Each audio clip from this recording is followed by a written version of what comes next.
નમસ્કાર, આજના મુખ્ય સમાચાર એન્કર પ્રાચી સાથે.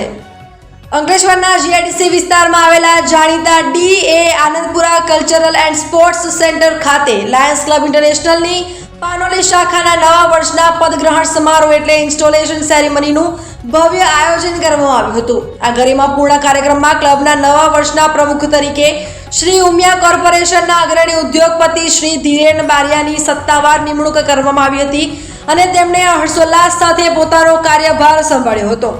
રવિવારના રોજ સાંજે 5 વાગ્યાથી શરૂ થયેલા આ સમારોહમાં લાયન્સ ક્લબના પદાધિકારીઓ, આમંત્રિત મહેમાનો, સ્નેહીજનો અને અંકલેશ્વર પાનોલી ઔદ્યોગિક વસાહતના અગ્રણીઓ મોટી સંખ્યામાં ઉપસ્થિત રહ્યા હતા. કાર્યક્રમ દરમિયાન ઉપસ્થિત તમામ શુભચિંતકો અને સ્નેહીજનોએ નવા નિમાયેલા પ્રમુખ શ્રી ધીરેન બારિયાને પુષ્પગુચ્છ આપીને ઉત્સાહભેર અભિનંદન પાઠવ્યા હતા. આ પ્રસંગે નવનિયુક્ત પ્રમુખ શ્રી ધીરેન બારિયાએ સૌને આભાર વ્યક્ત કરતા જણાવ્યું હતું કે સ્નેહીજનોની હાજરી અને લાગણી જ આગામી વર્ષ દરમિયાન માનવતાવાદી અને સામાજિક સેવાના ઉત્કૃષ્ટ કાર્યો કરવા માટે પ્રેરક બળ પૂરું પાડશે. સમગ્ર કાર્યક્રમ ખૂબ જ ઉત્સાહપૂર્વક અને ગરિમામય માહોલમાં સંપન્ન થયો હતો અને અંતમાં ઉપસ્થિત સર્વે મહાનુભાવોએ અલ્પાહાર સાથે નવનિયુક્ત ટીમને ઉજ્જવળ કાર્યકાળ માટે શુભેચ્છાઓ પાઠવી હતી.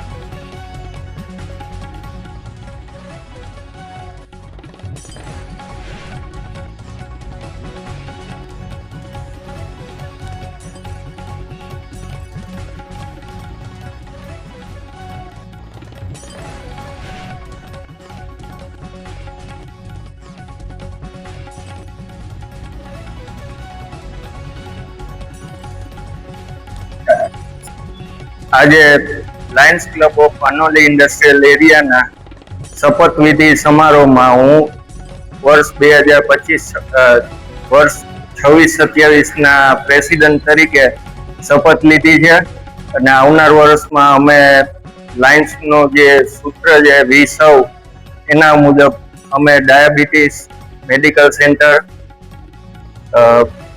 નેત્ર માટેની જે સેવાઓ છે અમે વધુમાં વધુ લાભાર્થીઓ સુધી પહોંચાડશું અને સારામાં સારું કામ કરી અમારા ક્લબને વધુ ઊંચાઈ ઉપર લઈ જશું. અને અમારું જે મેડિકલ સેન્ટર છે પાનોલીમાં ત્યાં અમે વધુમાં વધુ સુવિધાઓ ઊભી કરી અને પબ્લિકને વધારેમાં વધારે સહાય થવા માટે